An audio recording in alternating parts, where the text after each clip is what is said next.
अथ त्रयोदशोऽध्यायः। अध्याय 13. अध्याय सार. क्षेत्र म्हणजे देह, हा क्षणभंगूर व नाशवंत आहे. क्षेत्रज्ञ म्हणजे जीवात्मा, हा नित्य व अविनाशी आहे. क्षेत्र या संकल्पनेची व्याप्ती उलगडून सांगितली आहे आणि क्षेत्रज्ञाचे रूपही विशद केले आहे. हे सर्व जो जाणून घेतो त्याला मोक्षप्राप्ती होते. हा भाग या अध्यायात येतो. श्री भगवानुवाच इदं शरीरं कौन्तेय क्षेत्रमित्यभिधीयते एतद्यो वेत्ति तं प्राहुः क्षेत्रज्ञ इति तद्विदः. श्रीकृष्ण म्हणाले, हे अर्जुना, हे शरीर क्षेत्र या नावाने संबोधले जाते. हे जो जाणतो त्याला क्षेत्राचे तत्व जाणणारे लोक, ज्ञानी लोक क्षेत्रज्ञ असे म्हणतात. क्षेत्रज्ञं चापि मां विद्धि सर्वक्षेत्रेषु भारत. क्षेत्रक्षेत्रज्ञयोर्ज्ञानं यत्तज्ज्ञानं मतं मम. हे अर्जुना, सर्व क्षेत्रांमध्ये असणारा क्षेत्रज्ञ मीच आहे असे तू जाण. क्षेत्र व क्षेत्रज्ञ यांचे ज्ञान म्हणजेच खरे ज्ञान होय असे माझे मत आहे. तत्क्षेत्रं यच्च यादृक्च यद्विकारी यतश्च यत् स च यो यत्प्रभावश्च तत्समासेन मे शृणु. क्षेत्र म्हणजे जे काही आहे, ज्या प्रकारचे आहे, तसेच ते ज्या विकारांनी युक्त आहे आणि ज्या कारणांमुळे ते झाले ते मी तुला सांगतो. तसेच जो कोणी क्षेत्रज्ञ आहे व त्याचा प्रभाव आहे ते सर्व संक्षेपाने तुला सांगतो, ते ऐक. ऋषिभिर्बहुधा गीतं छन्दोभिर्विविधैः पृथक् ब्रह्मसूत्रपतैश्चैव हेतुमद्भिर्विनिश्चितैः. क्षेत्र आणि क्षेत्रज्ञासंबंधी ऋषींनी गीतांमधून अनेक प्रकारे कथन केले आहे आणि निराळ्या वेदमंत्रातूनही सांगितले गेले आहे. तसेच पूर्णपणे निश्चित केलेल्या ब्रह्मसूत्रांच्या पदांनीही असेच सांगितले आहे. महाभूतान्यहंकारो बुद्धिरव्यक्तमेव च इंद्रियाणि दशैकं च पंचचेंद्रियगोचराः. पंचमहाभूते, अहंकार, बुद्धी आणि अव्यक्त म्हणजेच मूळ प्रकृती, तसेच 10 इंद्रिये, 1 मन आणि 5 इंद्रियांचे विषय म्हणजे शब्द, स्पर्श, रूप, रस आणि गंध, तसेच इच्छा, द्वेष, सुखं दुःखं संघातश्चेतना धृतिः एतत् क्षेत्रं समासेन सविकारमुदाहृतम्. इच्छा, द्वेष, सुख दुःख, संघात म्हणजे स्थूल देहाचा पिंड, चेतना म्हणजे धैर्य, या समूहाला सविकार क्षेत्र असे म्हटले गेले आहे.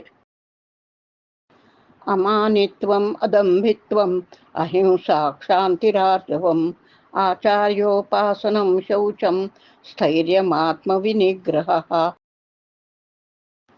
मोठेपणाचा अभिमान नसणे, दम नसणे, अहिंसा, क्षमा, सरळपणा, गुरुसेवा, शुचिरभूतपणा, स्थैर्य आणि मनोनिग्रह. इंद्रियार्थेषु वैराग्यम, अनहंकार एव च जन्म मृत्युजरा व्याधी दुःख दोषानुदर्शनम. इह परलोकातील सर्व विषयांच्या उपभोगांविषयी आसक्ती नसणे, अहंकार नसणे, जन्म मृत्यू, वृद्धत्व, व्याधी व दुःख हे सर्व दोष आहेत असे समजून घेणे. असक्तिरनभिष्वंग पुत्रदारगृहादिषु नित्यं च समचित्तत्वम् इष्टानिष्टोपपत्तिषु. पुत्र, स्त्री, घर आणि धन इत्यादींची आसक्ती व ममता नसणे, तसेच आवडती नावडती गोष्ट घडली असता चित्त नेहमीच समतोल ठेवणे. मयि चानन्ययोगेन भक्तिरव्यभिचारिणी विविक्तदेशसेवित्वम् अरतिर्जन संसदी. आणि माझ्या ठिकाणी अनन्य भावाने न ढळणारी भक्ती, विविक्त म्हणजे निवडक किंवा एकांत जागी राहणे, सामान्य जनांचा सहवास अप्रिय असणे, अध्यात्मज्ञान नित्यत्वं तत्त्वज्ञानार्थदर्शनम् एतज्ज्ञानमिति प्रोक्तम् अज्ञानं यदतोऽन्यथा. अध्यात्म ज्ञान नित्य आहे अशी बुद्धी होणे व तत्वज्ञानाच्या सिद्धांताचा अभ्यास करणे यासच ज्ञान म्हटले आहे. याखेरीज दुसरे जे असेल ते अज्ञान होय. ज्ञेयं यत्तत् प्रवक्ष्यामि यज्ञात्वामृतमश्नुते अनादिमत्परं ब्रह्म न सत्तन्नासदुच्यते. जे जाणण्याजोगे आहे आणि जे जाणल्यामुळे मनुष्याला परम आनंद मिळतो ते चांगल्या प्रकारे सांगतो. त्या अनादी परमब्रह्माला सत ही म्हणता येत नाही आणि असत ही म्हणता येत नाही. सर्वतः पाणिपादं तत् सर्वतोक्षिशिरोमुखं सर्वतः श्रुतिमल्लोके सर्वमावृत्य तिष्ठति. त्या ब्रह्माला सर्व बाजूंनी हातपाय आहेत, डोळे, डोकी, तोंडे व कान आहेत आणि तेच या विश्वाला व्यापून राहिले आहे. सर्वेंद्रिय गुणाभासं सर्वेंद्रिय विवर्जितम् असक्तं सर्वभृच्चैव निर्गुणं गुणभोक्तृ च. ब्रह्माला कोणतेच इंद्रिय नाही, परंतु त्यात सर्व इंद्रियांच्या गुणांचा आभास होतो. ते आसक्तिरहित असूनही सर्वांचे धारण पोषण करणारे आणि निर्गुण असूनही गुणांचा भोग घेणारे आहे. बहिरन्तश्च भूतानाम् अचरं चरमेव च सूक्ष्मत्वात् तदविज्ञेयं दूरस्थं चान्तिके च तत्. ते ब्रह्म सर्व भूतमात्रांच्या आत बाहेरही आहे, अचरही आहे आणि चरही आहे. सूक्ष्म असल्यामुळे न कळणारे आणि अत्यंत दूर असूनही अत्यंत जवळ समीप आहे. अविभक्तं च भूतेषु विभक्तमिव च स्थितं भूतभर्तृ च तज्ज्ञेयं ग्रसिष्णु प्रभविष्णु च. ते परब्रह्म अखंड सर्वव्यापी असून सर्व भूतमात्रांमध्ये वेगवेगळे झाल्यासारखेच वाटते. तसेच ते सर्व भूतमात्रांचे पोषण करणारे असून तेच सर्वांचा संहार करणारे व सर्वांना उत्पन्न करणारे आहे. ज्योतिषामपि तज्ज्योतिस्तमसः परमुच्यते ज्ञानं ज्ञेयं ज्ञानगम्यं हृदि सर्वस्य विष्ठितम्. ते परब्रह्म ज्योतींची ज्योत असून अंधाराच्या खूप पलीकडचे आहे. तो परमात्मा परब्रह्म ज्ञानाने जाणण्यास योग्य आणि सर्वांच्या हृदयात विशेष रूपाने राहिलेला आहे. इति क्षेत्रं तथा ज्ञानं ज्ञेयं चोक्तं समासतः मद्भक्त एतद्विज्ञाय मद्भावायोपपद्यते. अशा प्रकारे क्षेत्र तसेच ज्ञान आणि जाणण्याजोगे परमात्म्याचे स्वरूप थोडक्यात सांगितले आहे. माझ्या भक्ताने हे जाणले की तो मलाच येऊन मिळतो.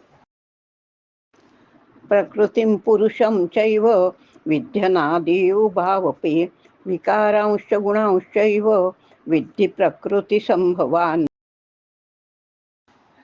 प्रकृती म्हणजे शरीर वा जडसृष्टी होय आणि पुरुष म्हणजे आत्मा वा चैतन्य होय. प्रकृती आणि पुरुष हे दोन्हीही अनादी आहेत असे तू जाण आणि रागद्वेषादी विकार तसेच त्रिगुणात्मक गोष्टीही प्रकृतीपासूनच उत्पन्न झालेल्या आहेत असेही जाण. कार्यकरणकर्तृत्वे हेतुः प्रकृतिरुच्यते पुरुषः सुखदुःखानां भोक्तृत्वे हेतुरुच्यते. कार्य व करण यांच्या उत्पत्तीचे कारण प्रकृती आहे असे म्हटले जाते आणि सुखदुःखाच्या भोगाला पुरुष कारण आहे असेही म्हटले जाते. पुरुषः प्रकृतिस्थो हि भुङ्क्ते प्रकृतिजान् गुणान् कारणं गुणसंगोऽस्य सदसत्यो निजन्मसु. प्रकृतीत स्थिर असलेलाच पुरुष प्रकृतीपासून उत्पन्न झालेल्या सर्व त्रिगुणात्मक पदार्थांचा उपभोग घेतो आणि या गुणांचा संगच या जीवात्म्याला चांगल्या वाईट योनीत जन्म घेण्यास कारणीभूत ठरतो. उपद्रष्टानुमंता च भर्ता भोक्ता महेश्वरः परमात्मेति चाप्युक्तो देहेस्मिन् पुरुषः परः. प्रकृतीच्या गुणांना जो जवळ बसून पाहतो, अनुमोदन देतो, त्या गुणात भर घालतो आणि उपभोग घेतो, त्याला महेश्वर आणि परमात्मा असे म्हणतात. य एवं वेत्ति पुरुषं प्रकृतिं च गुणैः सह सर्वथा वर्तमानोऽपि न स भूयोऽभिजायते. अशा रीतीने पुरुषाला आणि गुणांसहित प्रकृतीला जो मनुष्य तत्वतः जाणतो, तो सर्व प्रकारची कर्तव्य कर्मे करीत असला तरी पुन्हा जन्माला येत नाही. ध्यानेनात्मनि पश्यन्ति केचिदात्मानमात्मना अन्ये सांख्येन योगेन कर्मयोगेन चापरे. काही लोक आपल्या मनाने ध्यानाद्वारे आपल्यातच आत्म्याला बघतात, तर काही लोक ज्ञान सांख्ययोगाने तर काही कर्मयोगाने बघतात. अन्ये त्वेवं जानन्तः श्रुत्वा नेभ्य उपासते तेऽपि चातितरन्त्येव मृत्युं श्रुतिपरायणाः. परंतु ज्यांना हे स्वतःला ज्ञान होत नाही असे कित्येक जण दुसऱ्याचे सांगणे ऐकून श्रद्धेने परमेश्वराची उपासना करतात. ऐकलेली गोष्ट प्रमाण मानून वागणारे पुरुषही मृत्यूरूप संसार सागर पार करतात. यावत् संजायते किंचित सत्वं स्थावर जंगमं क्षेत्रक्षेत्रज्ञ संयोगात तद्विद्धि भरतर्षभ. अर्जुना, जेवढ्या म्हणून स्थावर जंगम गोष्टी उत्पन्न होतात त्या सर्व क्षेत्र व क्षेत्रज्ञाच्या संयोगानेच उत्पन्न होतात हे तू जाण. समं सर्वेषु भूतेषु तिष्ठन्तं परमेश्वरं विनश्यत्स्व विनश्यन्तं यः पश्यति स पश्यति. सर्व नाशवंत भूतमात्रात परमेश्वर हा अविनाशी व सर्वत्र समभावाने स्थिर आहे असे जो पुरुष जाणतो तोच खऱ्या अर्थाने परमेश्वर पाहतो.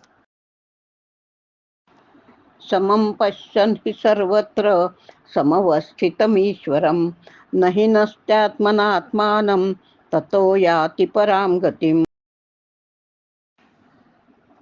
ईश्वर सर्वत्र सारखाच भरलेला आहे हे जाणून जो पुरुष आपण आपलाच नाश करीत नाही, म्हणजे आपणहून चांगल्या मार्गाला लागतो, त्याला परमगती प्राप्त होते, मोक्ष प्राप्ती होते. प्रकृत्यैव च कर्माणि क्रियमाणानि सर्वशः यः पश्यति तथात्मानं अकर्तारं स पश्यति. सर्व कर्मे सर्व प्रकारे केवळ प्रकृतीकडूनच केली जातात आणि आत्मा हा अकर्ता म्हणजेच काही एक न करणारा आहे हे ज्याने जाणले त्यानेच खरे आत्म्याला ओळखलेले असते. यदा भूतपृथग्भावम् एकस्थम् अनुपश्यति तत एव च विस्तारं ब्रह्म संपद्यते तदा. जो पुरुष भूतमात्रांचे निर्नाळे भाव एका परमात्म्यातच आहेत आणि त्या परमात्म्यापासूनच सर्व भूतमात्रांचा विस्तार आहे असे ज्या क्षणी जाणतो त्याच क्षणी त्याला मोक्ष प्राप्ती होते. अनादित्वात् निर्गुणत्वात् परमात्मायमव्ययः शरीरस्थोऽपि कौन्तेय न करोति न लिप्यते. हे अर्जुना, हा अविनाशी परमात्मा अनादि आणि निर्गुण असल्यामुळे तो शरीरात राहत असूनही काहीही करत नाही आणि त्याला कोणत्याही कर्माचे बंधन लागत नाही. यथा सर्वगतं सौक्ष्म्यात् आकाशं नोपलिप्यते सर्वत्रावस्थितो देहे तथात्मा नोपलिप्यते. ज्याप्रमाणे सर्वत्र व्यापून राहिलेले आकाश सूक्ष्म असल्या कारणाने लिप्त होत नाही. त्याचप्रमाणे देहात सर्वत्र व्यापून असलेला आत्मा देहाच्या गुणांनी लिप्त होत नाही. यथा प्रकाशयत्येक कृत्स्नं लोकमिमं रविः क्षेत्रं क्षेत्री तथा कृत्स्नं प्रकाशयति भारत. हे अर्जुना, एकच सूर्य ज्याप्रमाणे या संपूर्ण ब्रह्मांडाला प्रकाशित करतो, त्याचप्रमाणे एकच आत्मा संपूर्ण क्षेत्राला म्हणजे देहाला प्रकाशित करतो. क्षेत्र क्षेत्रज्ञयोरेवम् अंतरं ज्ञानचक्षुषा भूत प्रकृती मोक्षं च ये विदुर्यान्ति ते परम. या प्रकारे क्षेत्र व क्षेत्रज्ञ यातील भेद आणि प्रकृती व तिचे विकार यापासून सुटण्याचा उपाय जे पुरुष ज्ञानरूपी डोळ्यांनी तत्वतः जाणतात ते महात्मे परमेश्वराला जाऊन मिळतात. ओम तत्सद इति श्रीमद्भगवद्गीतासु उपनिषत्सु ब्रह्मविद्यायां योगशास्त्रे श्रीकृष्णार्जुनसंवादे क्षेत्रक्षेत्रज्ञविभागयोगो नाम त्रयोदशोऽध्यायः. याप्रमाणे श्रीकृष्णांनी भगवद्गीता या उपनिषदात सांगितलेल्या ब्रह्मविद्येतील योग म्हणजे कर्मयोग या शास्त्रावरील श्रीकृष्ण व अर्जुन यांच्या संवादातील क्षेत्र क्षेत्रज्ञ योग नावाचा 13वा अध्याय समाप्त झाला.